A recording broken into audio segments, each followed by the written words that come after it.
Saya tengok layan suami ni, kadang orang perempuan ni layan bab itu, makan minum okey lagi. Dia ada satu masalah yang paling besar sekarang yang selalu saya dapat rungutan. Masalah layanan selepas jam 10 malam. Itu selalu saya dapat rungutan. Terutamanya dalam lokasi waste location ni, bilik tidur. Memang banyak masalah. Iya. Orang perempuan ni gemak. Tidak besar.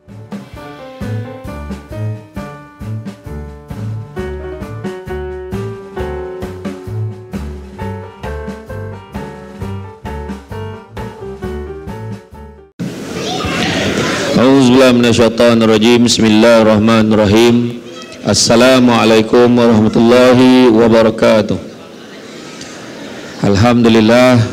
Alhamdulillah rabbil alamin, wassalatu wassalamu ala asyrafil anbiya wal mursalin wa ala alihi wa sahbihi ajma'in. Subhanaka la ilma lana illa ma 'allamtana innaka antal alimul hakim. Rabbi shrah li sadri wa yassir li amri wa hlul 'uqdatam min lisani yafqahu qawli. Alhamdulillah, syukur kepada Allah Subhanahu wa taala, segala puji bagi Allah Ta'ala sekalian alam. Salat dan salam ke atas junjungan besar Nabi Muhammad sallallahu alaihi wasallam.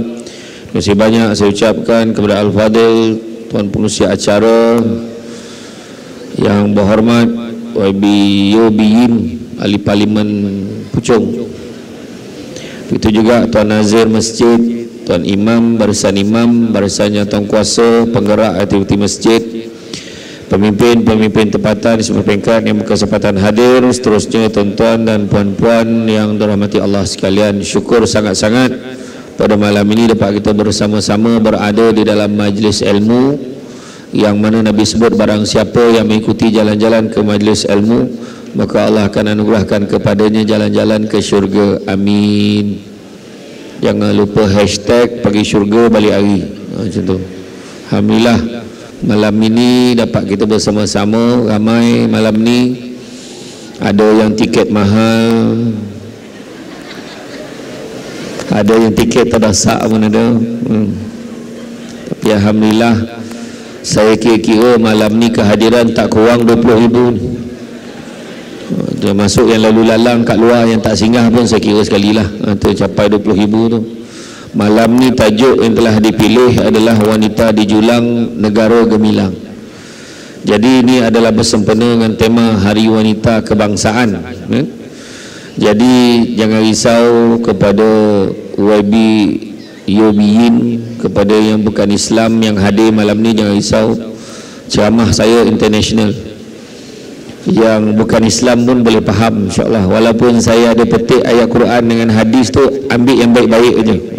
Kan? Saya nampak tadi macam dah nak masuk Islam lah tu kalau cara selendang tu. Amin. Mudah-mudahan kan? Sikit lagi kan, insyaAllah. Jadi firman Allah Subhanahu wa taala memberitahu bagaimanakah dahulu ketika zaman jahiliah digambarkan. Firman Allah SWT surah, kalau tengok dalam surah An-Nahl ayat 58 hingga 59, maksud dia, padahal apabila seseorang dari mereka diberi khabar dengan kelahiran anak perempuan, wajahnya menjadi hitam merah padam dan dia sangat marah, dia bersembunyi dari orang yang ramai disebabkan khabar buruk disampaikan kepadanya.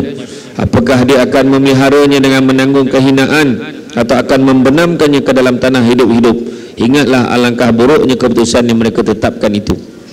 Dulu kan, dulu Pak Jahiliah ni, dia kalau dapat anak perempuan tanam hidup-hidup. Sebab apa? Dia tak nak nanti perempuan tu jadi perempuan yang jahat pada dia.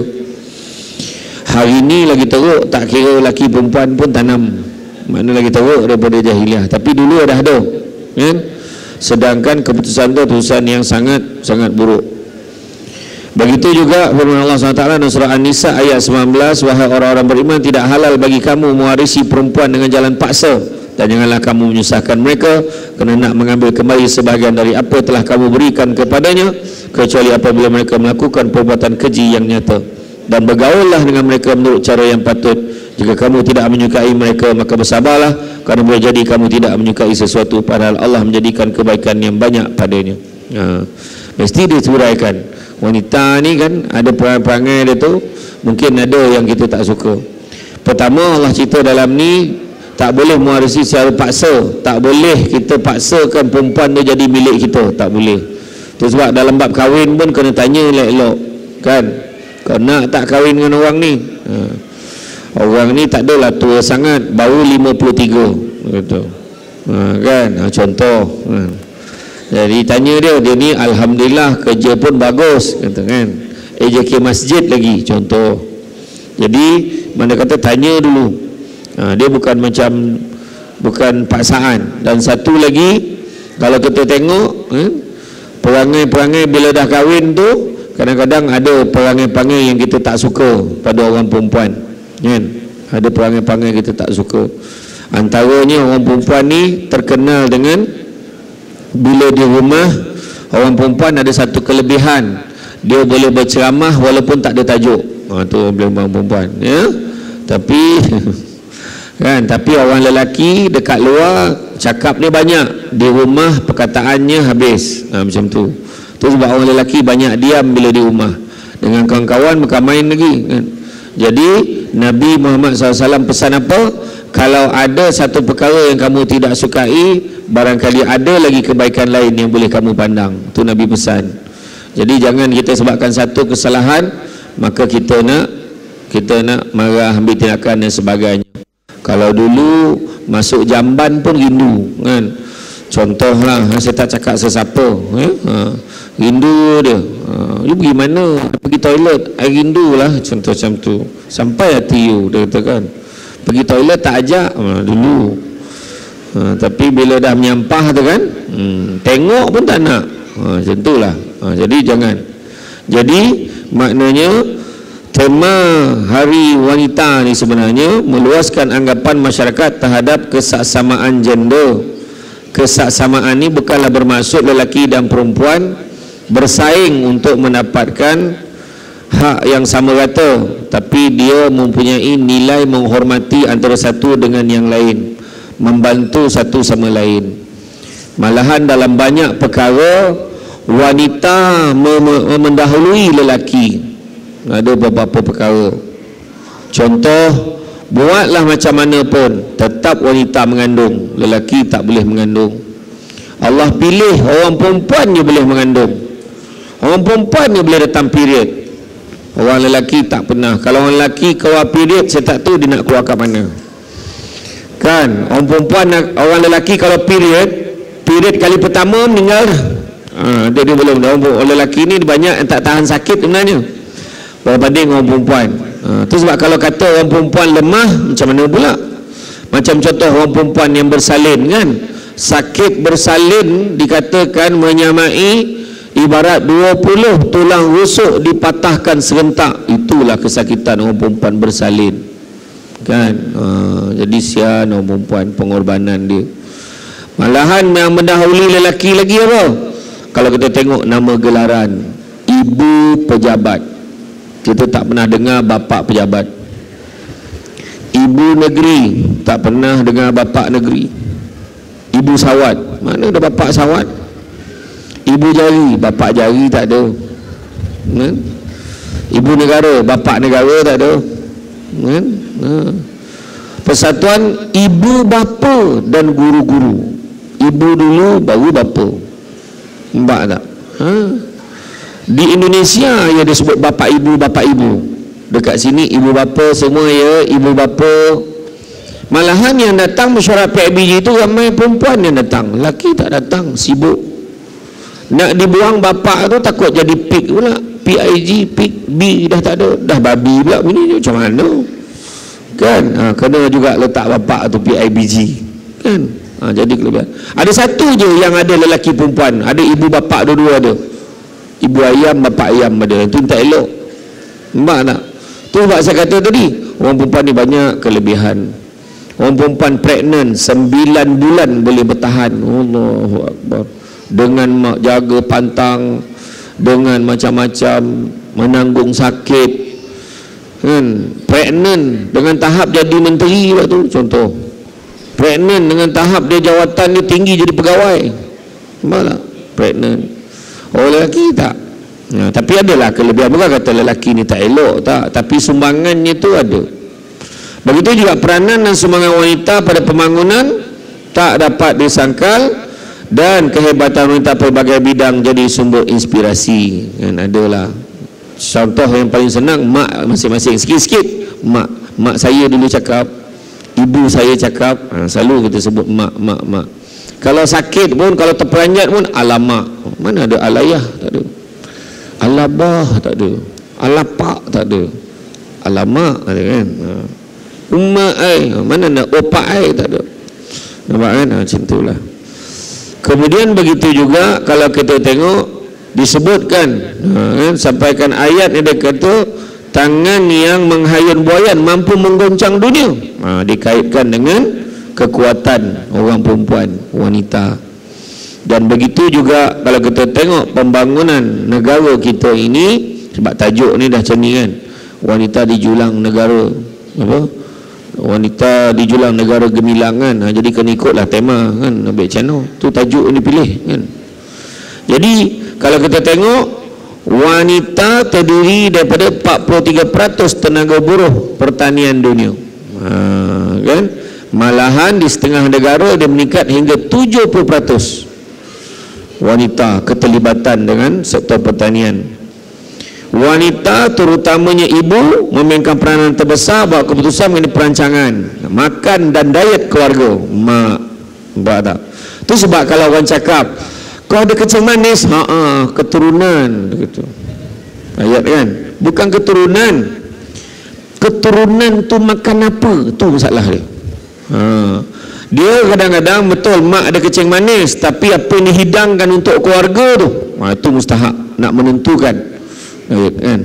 Diet makan sebuah keluarga. Malahan wanita juga melakukan inisiatif sendiri memelihara kesihatan dan pemakanan kanak-kanak.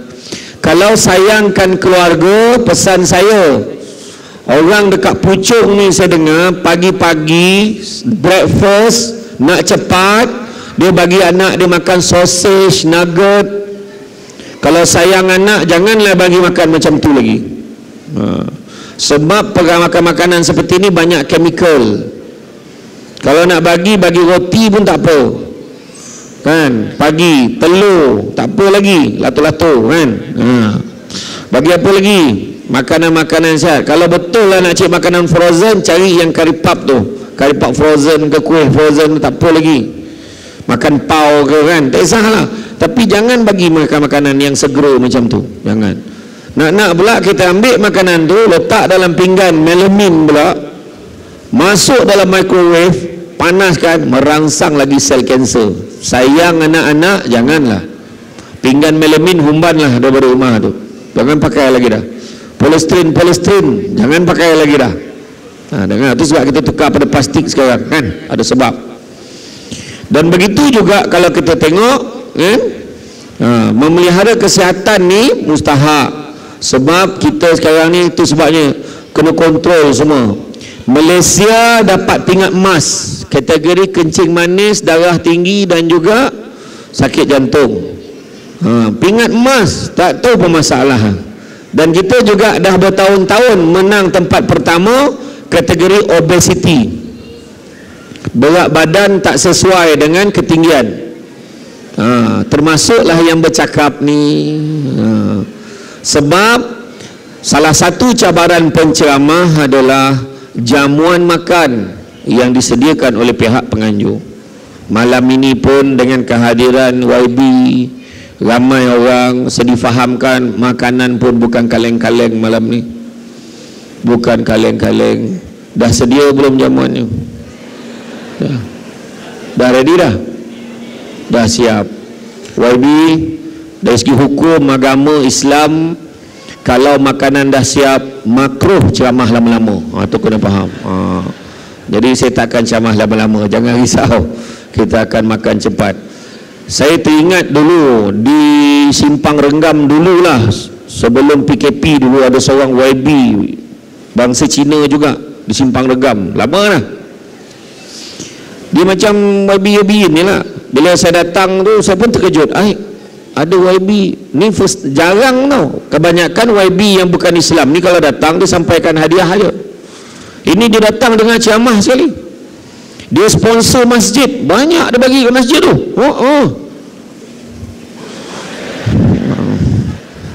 Siapkan surat tu, dah siap senarai belum? Bagi malam ni. Lepas tu yang masa saya datang ceramah masa tu meraihkan bakal haji. Dia pun datang, bagus dia dengar ceramah semua. Sebelum saya ceramah dia berucap dulu, kepada bakal haji didoakan semoga membawa pulang haji yang mabuk. Apa mabuk pula aku kata? Mabuk sebut kan. Saya kata wabi bukan mabuk, mabrur. Oh, lain betul. Kan tu. Tapi bagus dia. Banyak dia bagi apa? Dia bagi solar panel, aircon. Saya dengar macam tu lah. Tak adalah. Kadang yalah. Sebab macam kat luar ni kan, sebenarnya kalau lain kali kita buat program besar, tak payah kita pakai kemah lagi kan. Kita pasang terus bumbung macam tu kan. Menyesal aku datang ke TIB. Tak adalah, gurau. Jadi macam tu, buat pemakanan, kontrol makan. Saya sendiri pun kontrol makan. Mak saya pun dulu daripada kecil tegur, ni apa makan, ini jangan banyak sangat makan. Kontrol. Macam mana Nabi Muhammad makan? Nabi makan sebelum lapar, berhenti sebelum kenyang. Kita lain, selagi belum kenyang jangan berhenti. Itu kita jangan macam tu ya. Jadi itu dari sudut tadi pemakanan kan, kontrol makan. Macam cara Nabi makan, saya kata tadi, Nabi makan sebelum lapar, berhenti sebelum kenyang. Jadi kita makan kontrol, kawal dari segi kencing manis, darah tinggi, penyakit-penyakit ni semua punca daripada kawalan pemakanan kita. Macam bila saya pergi program-program tu, kadang-kadang PA saya dah beritahu dah, Samsul Bab makan buah dengan air lemon kosong aja. Tapi ada setengah masjid tu dia kata hajat orang kampung ustaz. Kepala kambing dia letak depan muka saya. Jadi saya sebagai orang yang bak kata orang makan sirih berpinang tidak, pinang ada di Kota Melaka. Makan sirih mengenyang tidak, tagah dek budi dengan bahasa. Jadi apalah rupanya kalau saya tak jamah kambing tu kan, saya jamah jugalah. Buat macam mana? Jadi bila usia dah masuk 40-an, metabolism badan kita dah kurang. Jadi kita kena kontrol juga makan tu, tak ada pilihan kan? Begitu juga wanita dari sudut pendidikan kan? Peratusan dalam sistem pendidikan kekal wanita mendahului. Wanita mendahului, yang mana peratusan di peringkat sekolah rendah 98.4% wanita. Allahuakbar, mana pergi lelaki. Kemudian di peringkat sekolah menengah pula 94.5%. Bayangkanlah.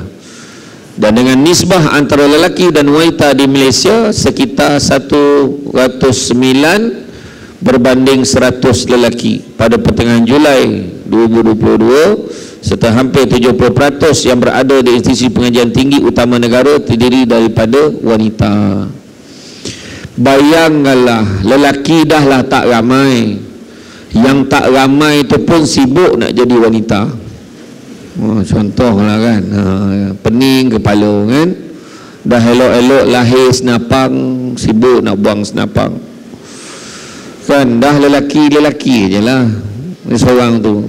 Saya sebenarnya adalah wanita yang terperangkap dalam tubuh lelaki. Pijak anggang tahu lah, banyak cerita kau kan?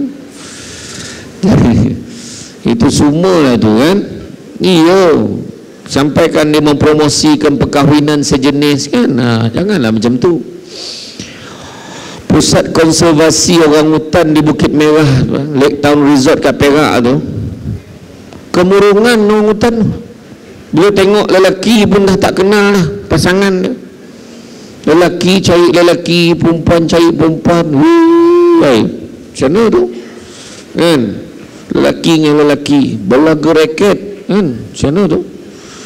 Jadi pendidikan ni kalau kita tengok tadi, bila wanita ramai, pendidikan adalah kunci kepada keupayaan negara untuk membangun. Jadi sumbangan wanita ni tak dapat dinafikan. Program di masjid ni pun je tengok, yang paling kuat sekali dekat dapur orang perempuan. Siapkan semua, kan? Bila orang lelaki siapkan, macam ni lah. Orang lelaki siapkan, nampak? Cawan dengan alih pun tak sama jenis, nampak tu? Aduh, kan? Ini contoh, kesian. Saya sebut aja, saya okey je, kan? Kata booking setahun nak dapat Samsul Debat, air kosong bagi. Macam tu lah, macam tu lah. Ni saya bagi tahu je, kan? Tak adalah, saya okey je, kan? Nanti cakap tak bersyukur pula, macam tu lah. Tapi sedap air kosong lah. Bismillahirrahmanirrahim. Allahu Akbar. Macam tu, ya? Dan begitu juga kepimpinan seorang wanita di rumah, seorang ibu menjadikan anak mereka celik huruf. Jelas kalau kita tengok, kan, mak ni dia lah paksa anak pergi belajar, baca buku, macam tu lah, kan, celik huruf. Dulu zaman dulu, kalau budak umur 4 tahun boleh membaca, keluar surat khabar muka depan. Sekarang dah tak heran lah, budak umur 2 tahun boleh mengamuk kalau tak dapat password mak dia, password telefon, kan. Beza dulu dengan sekarang, kan. Itulah dia. Jadi kalau dulu boleh membaca tu hebat dah, macam sekarang kepimpinan seorang ibu, kan. Kalau kita tengok dalam satu novel Wajah Seorang Wanita karya S. Osman Kelantan, dia kata watak Siti Musalmah digambarkan sebagai seorang pemimpin dalam rumah tangganya. Beliau menguruskan ekonomi, pentadbiran, pendidikan selepas kematian suaminya. Itu dia, ramai. Itu sebab hari ini banyak persatuan ibu tunggal, kan? Mana pernah tengok persatuan duda? Tak ada. Persatuan bapa tunggal, tak ada. Bapa ni dia biasanya tak lama tunggal, susah nak jumpa bapa yang lama tunggal. Ibu yang bertahan, tak nak kahwin, menjaga anak-anak, ramai. Dia akhir-akhir ni pun ramai artis yang jadi ibu tunggal, tak tahulah siapa nak jaga dia orang. Macam tu lah, kan. Saya tak ada masuk apa-apa tau, saya beritahu je, macam tu. Yalah, banyak, kan, persatuan ibu tunggal. Sebab mak ni dia jaga betul-betul, jaga anak. Tak ada suami pun tak apa, lelaki tu tak ada. Ada sekali lah saya nampak ada seorang lelaki tu, tiap-tiap lepas asar dia pergi kubur bini dia. Tiap-tiap lepas asar hari pukul 4.30, 4.45 tu pergi kubur isteri dia, siram kubur isteri dia. Allah, sayang betul, setiap petang tanpa gagal.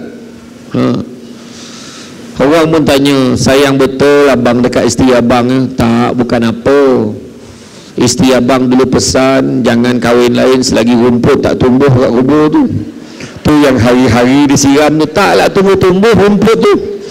Apa hal anda? Aku ingatkan dia sayang sangat dengan bini tu, kan. Macam tu lah, kan. Kadang-kadang tak sempat, kan. Kadang tak sempat tumbuh rumput, kadang tak sempat mati dah kahwin dah. Ada, kan. Untuk makluman YB, orang lelaki Islam ni ramai bercita-cita nak kahwin lebih, tapi dia tak cakap. Dia simpan dalam hati je. Sebab dia bukan takut isteri, tapi isterinya menakutkan. Tu kena faham, tu ada beza dia. Teringat ada satu kisah seorang raja dekat negara Pasir Berdengung. Dia takut dengan permaisuri dia, maka dia panggil semua lelaki dalam negara dia. Ni cerita je tau, bukan hadis dengan ayat Quran. Kan kena gantung lah aku orang ni, cerita-cerita je. Dia cakap semua lelaki dalam negara datang, siapa takut isteri berdiri belah kanan betul. Semua pergi belah kanan lah, semua takut. Pandang belah kiri, ada seorang siap peluk tiang lagi. Kamu kemari, apa pula? Tuanku nak jemput, tuanku lah turun. Punya beraninya, raja dia suruh turun. Raja ni tak apalah, nak dapat tips punya pasal dia pun turun. Ceritalah macam mana nak lawan permaisuri betul. Apa pula? Patik pun takut bini. Apa pasal kau tak pergi belah sana? Bini patik apa pesan, jangan pergi mana-mana, tunggu sampai dia sampai. Lagi teruk takutnya. Ketinggalkan dia berani sangat, rupanya lagi takut. Tu cerita je kan. Orang perempuan yang risau, lelaki kalau gelak-gelak tu okey. Dia kalau yang macam ni kan, hati-hati. Itu nampak ya, astagfirullah, astagfirullah, astagfirullah. Tiba-tiba cawangan baru dibuka. Tiba-tiba jangan, hati-hati. Kan? Itu sebab orang perempuan jaga. Orang perempuan kena ingat, walaupun kita ni ada status kedudukan dekat dalam pejabat, kita merupakan ketua pejabat, kita merupakan YB, tak kira lah. Dengan suami di rumah dia ketua. Faham tak? Jaga 4 pada lelaki. Pertama, jaga mata suami, pakai elok-elok dekat rumah. Ini datang dengan ceramah bukan main lawa lagi, tudung macam ni, contoh pakai baju macam tu kan, spray macam mandi dah kan. Dekat rumah buka tudung, rambut kembang-kembang, pakai baju binatang tu, baju kelawar, cari habitat kan, rambut kembang tu. Yang suami balik, Allah, berapa ekor kelawar gini je. Pakai lawa-lawa, pakai elok-elok. Contoh, saya bagi contoh, hari Selasa pakai baju ikut bentuk badan, walau berapa pun dah bentuknya. Berdiri dekat pintu tu macam tu. Suami balik kan, terlajak sampai ke parit naik motor. Salah rumah aku dulu tu kan. Hari Rabu pakai bikini, pakai kain batik ikat tepi. Macam tu. Hari Khamis pakai jaring. Nampak tak? Baru betul untuk dalam rumah. Hari ni hari apa? Khamis kan. Jadi lelaki dia berbual sama dia, hari ni hari apa? Khamis. Hari ni tak boleh lambat ni, hari ni jaring ni. Dia dah tahu dah. Macam tu, faham? Macam tu lah. Ini pakai lawa-lawa dekat luar, jaga mata. Kedua, jaga hidung. Jaga hidung suami, wangi-wangi. Spray, suapak suami capai, baygon spray, shield talk kan. Hai, lain macam bau, musim denggi bang, macam tu. Pakailah wangi-wangi. Yang ketiga, jaga apa? Jaga perut. Maksud jaga perut apa? Masak untuk suami sedap-sedap. Masak. Kalau orang lelaki pula, kalau nak suruh isteri masak, janganlah main sound ni. Tak masak ke? Tak masak ke? Jangan macam tu. Cakaplah. Tentu best kalau dapat makan masakan air tangan isteri abang hari ni. Abang cakap je nak makan apa. Macam tu. Ini tak masak ke? Tak masak ke? Bini punya garang. Abang tengok dalam peti ais tu, apa binatang yang ada dalam tu? Dia marah, dia marah tu. Masak. Betul. Orang lelaki ni lauk dia senang je. Pagi telur dadar, tengah hari telur mata kebau, malam telur masak kicap, sebelum tidur telur sebelum masak. Telur. Kalau tidur tu sendawa tak keluar telur. Masak yang senang-senang, lempar-lempar. Betul. Kemudian yang kena jaga apa? Jaga telinga, cakap yang baik-baik dengan suami. Abang gimana? Baby. Allah, nyampah aku. Baby. Kan? Berlambat baby dalam rumah, dengan bapak-bapak pun jadi baby, menyampah. Itulah. Tak kisahlah, tapi panggilan yang baik-baik. Dia macam isteri Nabi macam mana? Ya Humaira, wahai pipi kemerah-merahan. Nabi panggil isteri Nabi. Lelaki pun boleh buat balik nanti. Wahai pipi, tak apa pipi kau ni, aku tak tahulah. Kata merah, biru, bolang-bolang, tak tahulah kan. Yang isteri pula panggil suami dia apa? Ada apa ya Rasulullah? Pangkat Nabi panggil. Adapun wahai suamiku, pangkat suami tu, suamiku, janganlah pangkat kerja dia. Adapun wahai ahli parlimen Puchong, bukan macam tu. Maknanya panggil pangkat dia, suami, isteri. Adapun wahai isteriku, macam itulah. Dah jaga empat-empat ni orang perempuan, walaupun kita, walau macam mana sekalipun pangkat kita tinggi. Ada satu pasang suami isteri ni, isteri ni tu pengetua sekolah, suaminya tukang kebun, sekolah yang sama. Suami dia kata, di sekolah awak jangan layan saya macam suami, dia kata, layan saya macam pekerja awak. Faham? Baik bang. Di rumah tak apa, saya ketua. Dekat sekolah esoknya tu, mat angkat pasu tu, bawa sini. Pasu tu sini. Sini. Oh, macam tu punya garang pengetua tu. Sini puan letak tu. Oh. Amat cepatlah sikit. Saya nak cepat ni, ada meeting, cepat sini. Macam tu lah dia marah suami dia. Balik rumah, tak maaf bang. Tentu. Suami dia kata, tak apa, faham kerja. Tolong gantungkan kod abang ni. Bukan kod, baju tukang kebun. Macam tu, profesional. Nampak? Macam tu lah. Layan suami tu dengan baik. Saya tengok layan suami ni, kadang orang perempuan ni layan bab itu, makan minum, okey lagi. Dia ada satu masalah yang paling besar sekarang, yang selalu saya dapat rungutan. Masalah layanan selepas jam 10 malam. Itu selalu saya dapat rungutan. Terutamanya dalam lokasi waste location ni, bilik tidur. Memang banyak masalah. Iya. Orang perempuan ni gemak, itulah besok penat lah, esok lah. Orang lelaki ramai sangat mengadu macam minta sedekah bila dalam bilik tidur.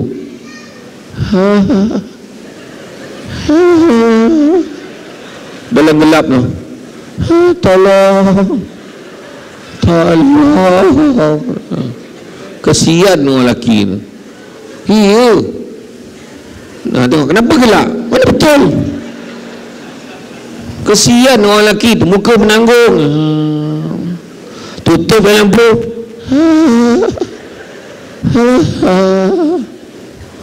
Tolong. Yang isin, penat lah, besok lah, lain kali lah, tak ada kerja lain ke? Apa macam tu? Apa Nabi Muhammad pesan? Layanlah suami kamu walau di belakang unta sekalipun. Tapi janganlah saja-saja cari belakang unta tu. Ni cerita ni, suami kata on tak on? On. Macam tu. Faham? Faham ke tak faham? Janganlah cakap direct sangat. Jom kita jangan. Nanti anak astagfirullahalazim gitu kan.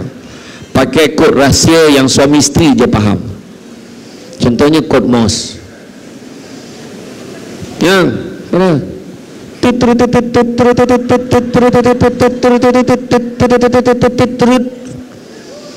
Isteri menjawab terus. Okey, contoh lah. Tapi jangan pakai kod yang sama. Takut anak perasan. Alung tengok Alung, lepas ayah cakap teret, tak lama tu mak mesti masuk dalam bilik dia. Dia dah tahu lah. Jangan pakai kod yang sama. Faham? Bagus kan? Macam tu, layan dengan baik. Betul. Sekarang suami sampai buat surat rasmi, adalah dengan ini saya memohon untuk diadakan satu program bersamamu mulai jam 10 malam sebelum jam 12.30 malam. Besarlah harapan saya sekiranya permohonan ini diluluskan, dan diharapkan pihak puan dapat memberikan kelulusan segera bagi permohonan saya ini. Yang benar suamimu. Tahu tak dia minit apa? Akan dipertimbangkan. Kau ajar tu lah, kau ajar tengok. Jawablah lulus. Macam tu. Iya, babang belum minta saya dah bagi. Macam tu. Faham? Iya. Nampak suami masuk dalam bilik, berlari orang perempuan. Abang, ada apa-apa boleh saya bantu? Macam tu, tangan tu. Ada apa-apa boleh saya bantu?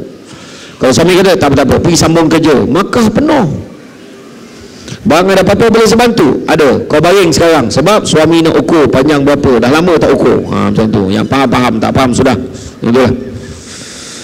Dan begitu juga Kajian juga menunjukkan bahawa pendidikan sama ada formal ataupun tidak formal boleh meningkatkan produktiviti pertanian selaku sumber makanan, meningkatkan status gadis dan wanita, mengurangkan kadar pertumbuhan penduduk, meningkatkan kepekaan serta perlindungan terhadap alam sekitar, dan meningkatkan taraf hidup secara meluas. Betul lah kan? Kalau kita tengok akan meningkatkan status wanita tu. Wow, seorang ibu jaga diri, keluar, jaga pakaian, jangan pakai seksi-seksi kat luar, dekat luar jaga batas perhubungan lelaki perempuan. Mak pesan, nampak tak? Begitu juga meningkatkan kepekaan terhadap alam sekitar. Jangan buang sampah merata-rata, jangan buang dekat tingkap tu, jangan. Naik kereta buang dekat tingkap, jangan. Jaga alam sekitar kan? Dan begitu juga meningkatkan taraf hidup, belajar rajin-rajin.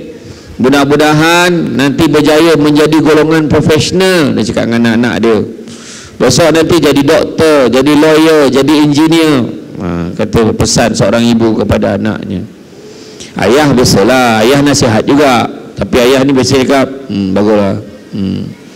Ayah macam tu je. Ayah dia tak tunjuk sangat. Orang perempuan ni emosi dia tunjukkan, lelaki dia kedekut emosi. Itu menurut kajian. Tentang huraian dia tu kena panggil dalam ceramah yang lain. Makna kena panggil lagi lah ni. Macam tu. Kemudian kesejahteraan sebuah keluarga dalam masyarakat jelas ditunjangi oleh wanita, kerana wanita adalah penjaga utama kanak-kanak dan orang tua di setiap negara di dunia, hingga wujud konsep generasi sandwich yang lazimnya ditunjangi oleh wanita. Generasi sandwich ni dalam rumah tu semua ada, golongan yang tua, golongan yang muda, mak, ayah, anak dengan cucu, semua ada kat dalam rumah tu, dan wanita lah jadi tunjang utama yang menjaga. Kalau tengok waktu saya bekerja dulu jadi pengarah undang dulu, saya tengok ada satu konsep di Negeri Sembilan, ada satu rumah penjagaan orang tua-tua. Pada orang Melayu sensitif, tapi sebenarnya konsep tu bagus sebenarnya. Dia buat pusat penjagaan orang tua-tua ni, dia buat macam nursery, tapi nursery untuk orang tua-tua. Bila anak tu nak pergi kerja, dia hantar orang tua-tua ni dekat pusat jagaan ni, siap dengan dia punya pakaian dia, dengan dia punya makanan dia, ubat dia. Nanti petang pukul 5 saya ambil. Macam tu. Kadang-kadang disebabkan ada kemudahan tempat tidur semua, kadang ayah cakap petang ni tak payah jemput, ayah nak lepak dengan kawan-kawan ayah tu. Tapi pada orang Melayu sensitif, macam tak boleh jaga. Sebenarnya memang tak boleh jaga pun kan? Tapi sebenarnya konsep tu bagus. Dia bukannya tinggalkan terus, mana tinggalkan, dia boleh bercampur dengan kawan-kawan yang seusia dengan dia. Kemudian petang nanti balik kerja, ambil lah balik. Macam tu. Ada konsep macam tu ya? Ada. Jadi mana yang nak bagi tahu, yang bertugas dekat kawasan tu apa? Kebanyakannya wanita juga kan? Saya hari itu baru balik daripada umrah. Saya balik daripada Mekah dan Madinah, kemudian saya masuk ke Kuwait. Jadi saya sempatlah 2 hari saya berceramah di kedutaan Malaysia di Kuwait. Suhu di Kuwait paling panas cecah 62 darjah. Pernah cecah 62 darjah. Sebab masa musim haji itu dia cecah 52 darjah. Ramai jemaah haji yang terkorban sebab strok haba. Sebab dalam ihram tak boleh tutup kepala semua kan, dia terdedah matahari tu, memang bukan semua boleh tahan lah kan. Cuma nak cerita, di negara-negara Arab ada di setengah negara jururawat wanita mewah. Malahan mereka diberi gaji antara 25 ke 30 ribu sebulan, dan siap dengan pemandu dan rumah disiapkan. Itu sebabnya kenapa sampai macam tu sekali, sebab peranan wanita ni dalam kesihatan tu penting. Besar peranan dia, sampai gaji macam tu. Memang di negara Arab ni gaji tinggi-tinggi lah. Pemandu je 10 ke 12 ribu gaji. Tu yang dia tak balik Malaysia tu kan, balik beli tanah, beli rumah, balik sana balik kerja kan. Tak kisahlah kan. Jadi mencari rezeki kan, macam itulah. Begitu juga ibu juga adalah individu, memastikan anak-anak hadir dan kekal dan berada dalam sistem persekolahan. Ini penting. Pergi sekolah tak pergi sekolah, mak ayah main peranan. Nabi Muhammad kata apa? Salah satu daripada tanda akhir zaman, seorang ibu melahirkan tuannya. Hari ini punya baiknya sekolah, budak tak datang sekolah siap buat ziarah kasih. Cikgu-cikgu dengan PIBG pergi ziarah rumah tu, tengok budak tu dah mati ke apa, tak pergi sekolah. Nak tengok budak tu apa masalah, tak pergi sekolah. Betul tak sekarang? Dulu dah tak datang lantak kau lah. Sekarang macam tu. Dan bila ditanya, yang paling mengecewakan, ada ibu ayah yang kata apa? Itulah puas cakap, dia tak nak pergi sekolah. Kan nak marah kan, takut dia lari daripada rumah pula. Tengok perangai ibu melahirkan tuannya.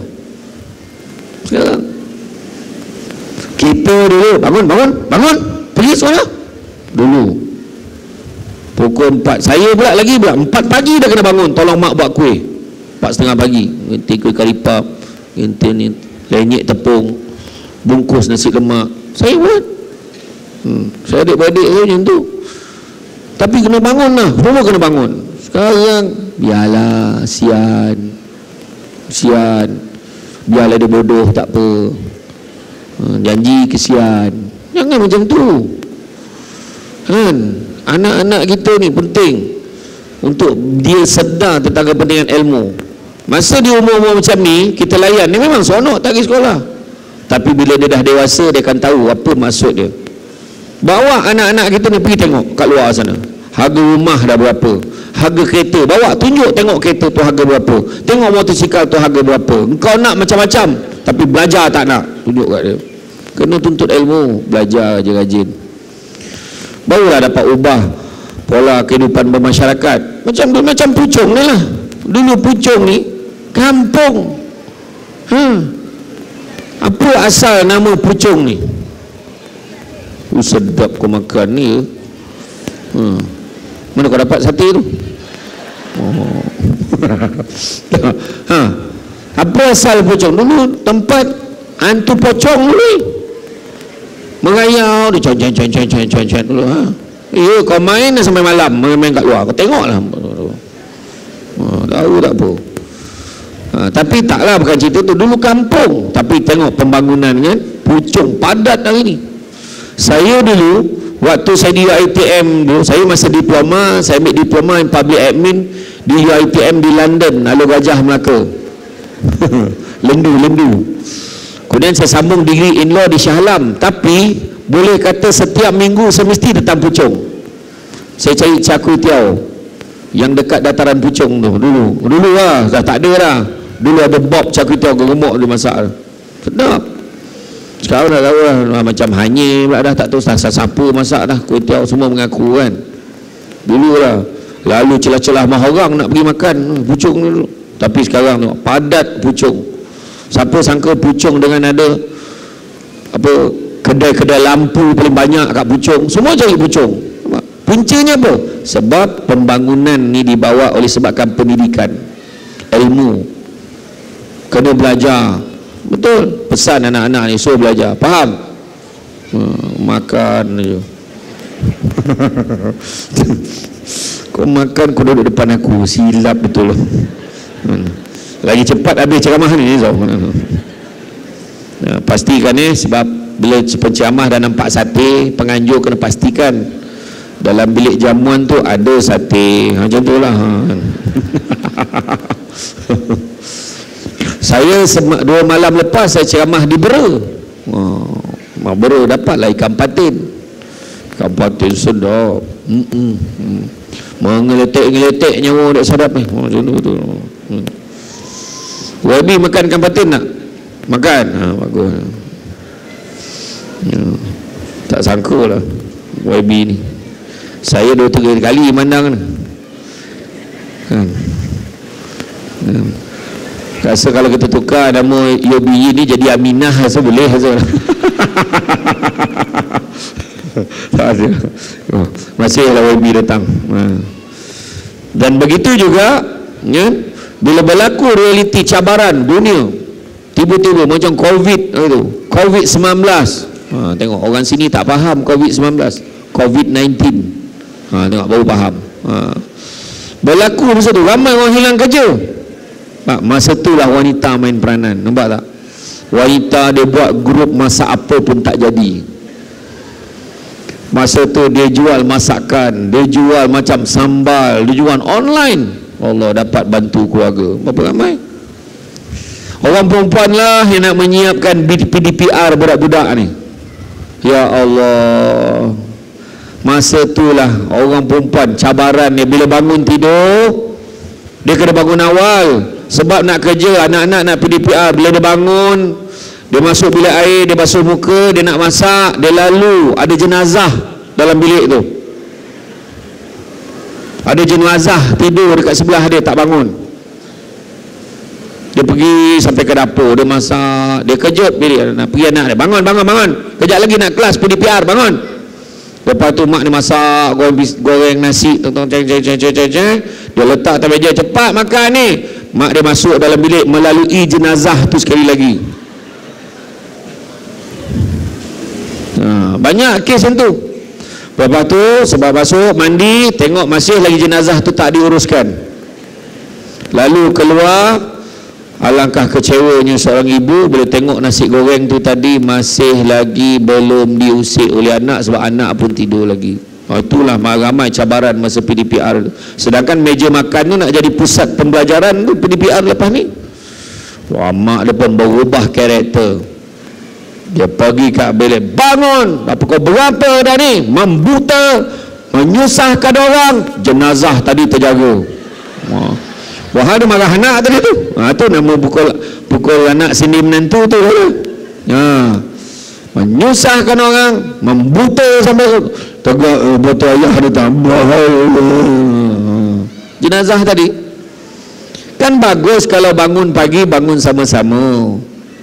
Kalau bangun sama-sama, abang saya nak masak nasi goreng kejap, abang kejutkan anak-anak. Suami kejut tak payah jerit-jerit. Suami ni dia kejut anak dengan iman. Bangun, serap, bangun semua, siap, pergi belajar. Macam tu barulah okey, betul tak? Iya. Orang perempuan bangun pagi kejut suami. Mesra alam betul ceramah aku ini. Kan? Kejut suami, abang bangun subuh. Abang bangunlah subuh. Abang, kalau macam tu lah cara kejut, sudahnya dua-dua tak subuh. Kejut tu. Kadang kejut suami ni payah nak bangun. Susah lah ustaz. Kejut tak bangun. Kejut seolah-olah rumah terbakar. Bangun bang, api mana? Api neraka. Nah, cepat dah tegak. Kau ni nakutkan aku lah. Macam tu. Iya. Kejut. Kebahagiaan rumah tangga, kejut suami. Betul. Kadang itulah orang perempuan kadang tak cukup tidur sekarang. Ustaz, satu lagi rungutan saya dapat. Jadi rungutan lelaki, rungutan orang perempuan. Saya susah nak rehat bila tidur ustaz. Kenapa pula? Suami saya tidur bunyi macam-macam. Ada macam-macam bunyi ustaz. Ya Allah. Orang perempuan kena tahu tau, orang lelaki ni kadang-kadang bila dia tidur, dia berada dekat dunia safari. Dia menjelma jadi singa dengan harimau. Dia nampak rusa tu, dia kejarnya. Dapat seekor. Lepas tu dia panggil singa-singa lain. Macam tu. Jadi orang perempuan lepas ni kalau dengar suami teruk betul pengembaraan di malam ni. Macam tu. Betul. Orang lelaki memang macam tu. Tapi orang lelaki kalau apa tidur berdengkur, pastikan buat sleep study tu. Saya dah buat dah sleep study tu. Sleep apnea check. Saya ada.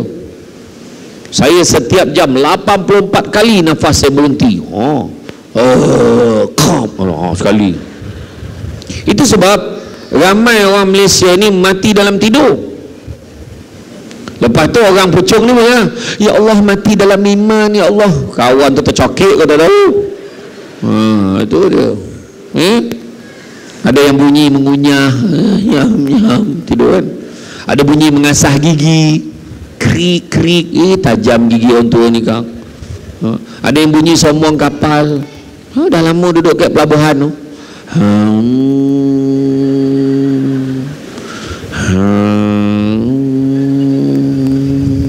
Sampai pagi.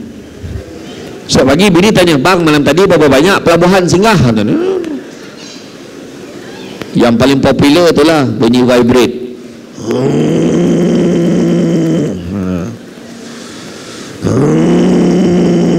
Yang lagi penat dia ada bunyi sikit ujung.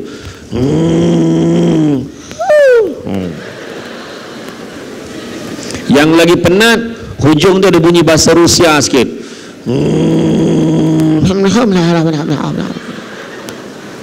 Dia je faham. Pernah tak orang perempuan dia tak boleh tidur, dia sampai tengok suami dia? Pernah tak dia duduk tengok suami? Pernah tak? Apalah kau tanggung ni bang? Sampai dekat chorus tu senyap tu sampai pagi. Dia dengar teriak hidung tu, hidup lagi. Biarkan. Kejut ke suami, abang pusing belah sana bang. Kadang-kadang bila dia pusing baru dia kurang sikit bunyi dia. Ni kau tahan hidup tu. Kawan tu jangan buat macam tu tau, tak baik. Kenapa gelak? Pernah buat kan? Itulah dia, sian suami tu. Kemudian begitu juga dalam bab usahawan berskala kecil dan sederhana, tapi kebanyakannya terdiri pada golongan wanita. Meniaga goreng pisang, meniaga nasi lemak, orang perempuan tak ada malu tu. Berapa bang? Ya, okey. Orang lelaki kadang payah, ada, tapi kadang kesempitan hidup adalah. Tapi kebanyakannya wanita yang meniaga. Begitu juga purata tenaga kerja global terdiri dari wanita, iaitu sebanyak 45.4%. Buruh formal dan tidak formal wanita boleh mengubah masyarakat daripada masyarakat berautonomi kepada mereka terbabit secara langsung dalam membangunkan ekonomi negara. Macam itulah. Dan begitu juga beberapa dekad kebelakangan ini peranan wanita Malaysia dalam guna tenaga kerja bandar dan luar bandar berkembang pesat. Jadi banyak. Pada November 2022 menunjukkan hanya 55% wanita menyertai ekonomi Malaysia, dan ini turut diburukkan lagi dengan anggaran perolehan gaji berbeza, di mana lelaki menerima anggaran pendapatan 37,000 berbanding wanita diparas 35,000 lebih. Tapi dari segi potensi wanita dalam sudut ekonomi jelas menunjukkan betapa wanita ini sangat dikenali dengan jiwa mereka yang halus dan kental dalam menyumbang kepada ekonomi negara.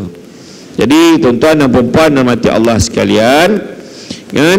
Begitu juga dalam Islam sebenarnya pun memelihara wanita. Kalau dulu wanita diletakkan dalam keadaan yang sangat hina, tetapi wanita telah diangkat tarafnya, tak lagi jadi seperti dulu. Wanita dulu dianggap sebagai objek sahaja, kan? Alat untuk memuaskan nafsu lelaki pada zaman jahiliah dulu. Tapi sekarang tak. Wanita dipelihara, wanita diletakkan kedudukan yang tertinggi, kan? Wanita juga boleh memegang jawatan, wanita juga boleh bekerja, kan? Mencari rezeki, kan? Dalam Islam, kan? Firman Allah Subhanahu wa taala, wahai manusia, sungguhnya kami menciptakan kamu dari seorang lelaki dan seorang perempuan dan menjadikan kamu berbangsa-bangsa dan bersuku-suku supaya kamu saling mengenali. Sesungguhnya orang yang paling mulia di antara kamu ialah orang yang paling bertakwa di antara kamu. Sesungguhnya Allah Maha mengetahui lagi Maha mengenal. Surah Al-Hujurat ayat 13. Maknanya meletakkan kedudukan lelaki dan wanita. Nampak? Lelaki-lelaki dan perempuan-perempuan, maknanya diciptakan, dan yang membezakan hanyalah takwa di sisi Allah. Jadi tak adalah kata wanita ni rendah, tak, kan? Malangnya walaupun mengiktiraf kedudukan dan hak wanita, ada setengah pihak mendiskriminasi wanita dengan menggunakan alasan agama. Tapi sebenarnya itu tak betul. Kedatangan Nabi Muhammad SAW mengangkat darjat wanita, memberi hak yang sewajarnya dan meletakkan wanita sesuai dengan fitrah. Malahan terdapat satu surah khusus dinobatkan dalam Al-Quran, iaitu surah An-Nisa. Ya, Baqarah. Baqarah tu lembu, tahu? Main tembak aja. Dan begitu juga dalam aspek kepimpinan wanita. Dalam Islam ada beberapa tokoh yang disebut, antara Puteri Balqis Malikah Al-Sabah, seorang raja perempuan yang bijaksana. Begitu juga Asyah, isteri Fir'aun, dikenali sebagai wanita unggul, mukminah dan solehah. Malahan Siti Maryam, wanita terpilih dan suci, melahirkan Nabi Isa alaihissalam. Dan begitu juga tokoh-tokoh lain seperti Hawa, Sarah, Hajar, Ummu Musa, ini anggap Ummu Mithali, dan juga ibu kepada para anbiya. Jadi maknanya wanita ni kedudukannya sangat istimewa. Kalau saya senaraikan ni panjang keistimewaan wanita, tapi rasanya cukuplah sekadar tu tuan-tuan dan puan-puan sekalian. Apapun nak beritahu, peranan wanita ni adalah peranan yang sangat penting. Peranan yang sangat penting. Baik dalam kehidupan, seorang lelaki pun susah kalau tak ada perempuan. Malahan dikatakan kejayaan seorang lelaki pasti ada wanita di belakangnya. Seorang anak atau berjaya pasti ibunya ada. Tapi tidak, doa ibunya mengiringi kejayaan anak tu. Jadi orang lelaki janganlah kecil hati, kan? Sebenarnya macam mana pun kita kena terima hakikat juga. Macam mana pun kita memang ketua, kita memang pemimpin, tapi kita tak dapat menafikan kepentingan wanita dalam kehidupan. Malahan doa seorang ibu sebagai doa yang sangat kuat di sisi Allah, kan? Malahan dikatakan kekuatan doa seorang ibu, ada satu buku, kekuatan doa seorang ibu. Itu sebabnya wanita ni memegang peranan yang sangat penting dalam kehidupan, mahupun daripada aspek pentadbiran, daripada aspek keuangan, ekonomi, kehidupan dan sebagainya. Jadi tuan-tuan dan puan-puan sekalian, rasanya cukuplah sekadar itu. Saya faham cara pandang tu kan. Bila duduk tu dah beralih-alih, saya jajak botol, kejap lurus, kejap apa kan. Jadi saya faham. InsyaAllah mudah-mudahan nanti next time kita buat lagi program macam ni, ya. Mungkin lepas ni kita tutup dah. Ni dah bertutup, ada aircon, insyaAllah. Tak ada lagu, insyaAllah, ya. Jadi saya ucapkan terima kasih banyak. Bak kata orang, sepandai-pandai tupai melompat akhirnya jatuh ke tanah jua. Walaupun perkongsian sudah tamat, mudah-mudahan meresap ke dalam jiwa. Jarum patah di dalam peti buat menjahit kain bertimbun. Nasihat sepatah ada kala sukar nak dimengerti, rupanya penawar bertahun-tahun. Cantik dipandang rumah penghulu, kayu tu okey dari papan. Alang-alang menuntut ilmu, sebutir pasir kembang kalah menjadi intan. Budak-budak membawa galah nak menjolok buah berangan, kalau ada silap dan salah, dikata tidak, dicaci jangan. Itu saja daripada saya. Semoga baik itu datang dari Allah SWT, menkurang itu punca kelemahan saya sebagai manusia biasa. Pokok sekayu daun selasih. Thank you, terima kasih. Assalamualaikum warahmatullahi wabarakatuh.